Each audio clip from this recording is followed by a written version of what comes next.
جو زندگی بھر کے لیے چیک ہوتی ہے. چیک. میرے ایک انکل ہیں، وہ مجھے بولتے تھے میرے والدین کو، تمہارے بچے چیک بک ہے. Cheque book.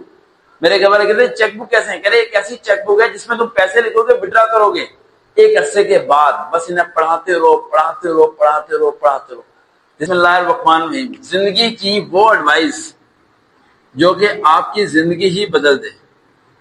3 ایسی ایڈوائس بتانے لگا ہوں جو آپ کی زندگی کو ایسا بدل دے گی کہ آپ سوچ نہیں سکتے. سب سے پہلی ایڈوائس، گناہ کرو کسی سے شیئر مت کرو. نہیں سمجھ آئی؟ گناہ کرو گے تو کسی سے شیئر مت کرو. اگر آپ سے کوئی غلطی ہو جاتی ہے، کوئی بھی گناہ ہو جاتا ہے، آپ سے مسٹیک ہو جاتی ہے، آپ کسی سے انگیج ہو گئے، وٹ ایور، کچھ بھی، میں ویڈیو میں نہیں بولنا چاہ رہا، کوئی بھی غلطی ہو جاتی ہے، کوئی بھی گناہ ہو جاتا ہے، آپ کی اور آپ کے اللہ کے علاوہ کسی کو پتہ نہیں ہونا چاہیے. لیکن آپ لوگ کیا کرتے ہو؟ آپ لوگ شیئرنگ کرنا شروع کر دیتے ہو. شیئرنگ، دوست کو بتانا شروع کر دیا. موبائل میں کچھ جو ہے دوست کو بتا رہے ہو، کسی سے بات کر رہے ہو دوست کو بتا رہے ہو. آپ کو کیا لگتا ہے دوست کو بتانے سے کیا ہوگا؟ آپ کی ویلیو بن جائے گی. وہ بولے گا یہ تو بڑا عقل مند ہے، بڑے لوگوں کو اس نے گھیرا ہوا ہے. نہیں یار، زندگی کا کوئی وقت ایسا آئے گا کہ آپ نماز پڑھنا شروع کریں گے. زندگی کا کوئی لمحہ ایسا آئے گا کہ آپ اعتکاف بیٹھیں گے. زندگی کا کوئی لمحہ ایسا آئے گا کہ شاید آپ اللہ سے پکی اور سچی توبہ کرنے. تو اس ٹائم اللہ تو آپ کو معاف کر دے گا، لیکن یہ دوست جسے آپ نے بتایا تھا سب کچھ، یہ اللہ کو سب بتا دے گا کہ میں گواہی دیتا ہوں اس نے گناہ کیا تھا. اور اللہ فرماتا ہے کہ گواہی کی سزا ہوتی ہے، جس کی گواہی نہیں ہوتی وہ بچ جاتا ہے. تو فرسٹ آف پہلی ایڈوائس جو میری آپ کو ہے، جتنے مرضی گناہ کرو. یار میں منع نہیں کرتا، گناہ ویسے کرنا نہیں چاہیے، لیکن گناہ کرو، جو کرنا ہے کرو.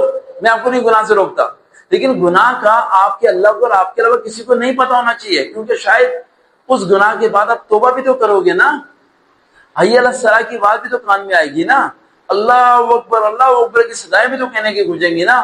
کہیں نہ کہیں سامنے سے کوئی جنازہ نکلے گا، کوئی میت ہوگی، کوئی حالات خراب ہوں گے، کوئی تکلیف پہنچے گی، کوئی بیماری آئے گی.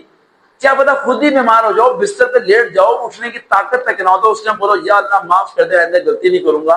تو اس ٹائم دوست کیا کرے گا؟ دوست پورے شہر میں ڈنڈورا پیٹے گا تمہارا کہ اس نے یہ گناہ کیا تھا. پہلی ایڈوائس، کسی کو مت بتاؤ تم نے جو گناہ کیا، مت بتاؤ، اللہ کے اور تمہارا معاملہ ہونا چاہیے. دوسری ایڈوائس جو میری لائف میں سب سے امپورٹنٹ ہوتی ہے وہ ہوتا ہے فیملی کے ساتھ شیئرنگ. آپ کیا کرتے ہو؟ اپنے گھر کے سارے لوگوں کو کہہ رہا ہوں میں جی یہ کروں گا. میں کیوں بتا رہے ہو بھائی؟ جب کرو گے تو خود ہی پتہ چل جائے گا. گھر والوں کے سامنے لمبی لمبی کہانیاں مت سناؤ، گھر والوں کے سامنے ساری باتیں مت بتاؤ. آپ لوگ یہ سب سے بڑی مسٹیک کرتے ہو. پتہ ہے جب آپ بتاتے ہو تو وہ گھر والے کیا کہتے ہیں؟ تیرے سے نہیں ہونا. اور یقین مانو میرے زندگی کا یہ حصہ میں نے بنایا ہوا ہے. میرے جو اسسٹنٹ ہیں انہیں میں کہتا ہوں ایک جھوٹ بولتے رہو میرے سے، صرف ایک جھوٹ بولتے رہو میرے سے، میں دنیا جیت لوں گا. وہ جھوٹ یہ ہے کہ میں انہیں کہتا ہوں کہ ہم نے 2 بجے سیشن رکھنا ہے، رات کے 2 بجے.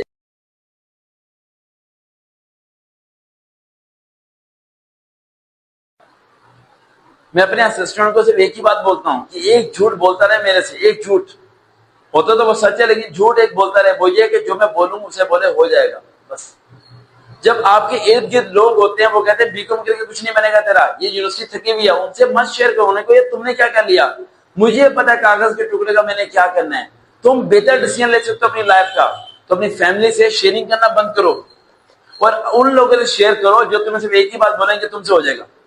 تم کر سکتے ہو، تم یہ بھی کر سکتے ہو، تم وہ بھی کر سکتے ہو. تمہاری امید کو نہ ٹوٹنے دے. اگر کوئی تمہارا ٹیسٹ فیل ہو تو اس شخص کے پاس جا کے بیٹھو جو کہ اچھا وہ فیل ہو گیا، اگلے ٹیسٹ کی تیاری کرتے ہیں. اس شخص کے پاس جا کے نہ بیٹھو جو بولے وہ تیرے سے تو ہونے نہیں، اپلائی نہ کر، چھوڑ رہنے دے، تیرے سے نہیں ہوگا. ایسے نکمے نالائق لوگوں کے پاس آپ نے نہیں بیٹھنا. شیئرنگ نہیں کرنی فیملی سے اپنے گولز کے بارے میں. تھرڈ پوائنٹ، تیسری advice that is very very important, جو میں ایڈوائز دیتا ہوں ہر لڑکے کو، وہ ہے ناٹ اسٹاپ اسٹڈی.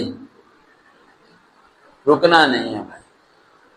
کتنے کا شورما آتا ہے؟ 350 کا. برگر کتنے کا آتا ہے؟ 450 کا. روز آنے کے 500 روپے جوڑو، ایک گلہ بنا لو، روز آنے کے 300 روپے ڈالو گلے میں. لیکن بھائی گریجویشن کر لی ہے، ماسٹر کرنا ہے، ماسٹر کر لیا، ایم فل کرنا ہے. ایم فل کے بعد رکو بھائی. تعلیم کو کبھی نہیں روکنا، کیونکہ تعلیم آپ کی زندگی میں ایک وہ پلر ہے جو کہ آپ کو پش کرتی رہے گی آگے کی طرف. آپ شہر بدل لو، ملک بدل لو، نوکری بدل لو، جو مرضی کرو، رستہ نکالو تعلیم کا. کیونکہ اگر تم نے فیل ہونا تھا تو میٹرک میں ہو لیے، انٹر میں فیل ہونا تھا تو ہو لیے. اب تو تمہیں سمجھ آ گئی پڑھنا کیسے ہے. اور جب سمجھ آ گئی ہے، جب تم تعلیم چھوڑنے کی بات کرتے ہو، حیران ہوتا ہوں میں تمہیں دیکھ کے. یعنی جب تمہیں سمجھ آ گیا کہ پڑھنا کیسے ہے، جب تم پڑھنا نہیں چاہتے، اور جب تمہیں سمجھ نہیں تھی تو جب پڑھنا شروع کر دیا تھا، میٹرک میں دعائیں مانگ کے پاس ہوئے، 12ویں مشکل سے دعائیں کر کے کلیئر ہوئی، آپ پہنچے ہو تم 3rd ایئر 4th ایئر میں اور بولتے ہو کہ 14ویں کرنے کے بعد نہیں کروں گا، پڑھوں گا۔ کیا نہیں پڑھو گے یار؟ کرو گے کیا؟ پھر پچھتاوا کرو گے اپنی زندگی میں؟ روزانہ کے پیسے جوڑو، روزانہ کے 300-500 جوڑو اور پیسے لگاؤ اپنی تعلیم پہ پیسے لگاتے ہوئے کبھی ڈرپوک کی طرح رویا مت کرو، میری اتنی فیس چلے گی، میری یہ چلے گی۔ وہ کیا چلا گیا تمہارا ایکسیڈنٹ ہو جاتا، وہی پیسے تمہارے آپریشن پہ لگ جاتے ہیں، تمہارا آج چھڑی سے گر جاتا ہے، تمہاری ٹانگ پہ لگ جاتا ہے، پھر کیا کر لیتے تم کچھ کر سکتے تھے؟ اس سے بہتر ہے ان پیسوں کو ایجوکیشن پہ انویسٹ کرو۔ ایجوکیشن پہ ایک ایسی انویسٹمنٹ ہے، this is the my advice, not stop your study. آپ جتنے بڑے نالائق ہو، آپ ڈی گریڈ لے کے میٹرک میں پاس ہوئے، جتنے بھی نکمے ہوں، پڑھنے کو دل نہیں کرتا، لیکن سارے پیسے انویسٹ کرو اپنی اسٹڈی پہ، کپڑوں پہ، پینٹ پہ، فیشن پہ، برگر پہ نہ کرو بھائی، تعلیم پہ انویسٹ کرو۔ یقین مانو جتنا مرضی ملک میں کرپشن ہو، جتنی مرضی بربادی ہو، اللہ تمہارا راستہ نکال دے گا، اللہ تمہیں تمہارا مقام دے گا۔ صبر رکھنا، ان 3 ایڈوائس پہ عمل کرنا، منزل ضرور ملے گی۔ دیکھتے ہیں چینل سرفقار موٹیویشن، دوبارہ ملاقات ہوگی۔ اللہ حافظ۔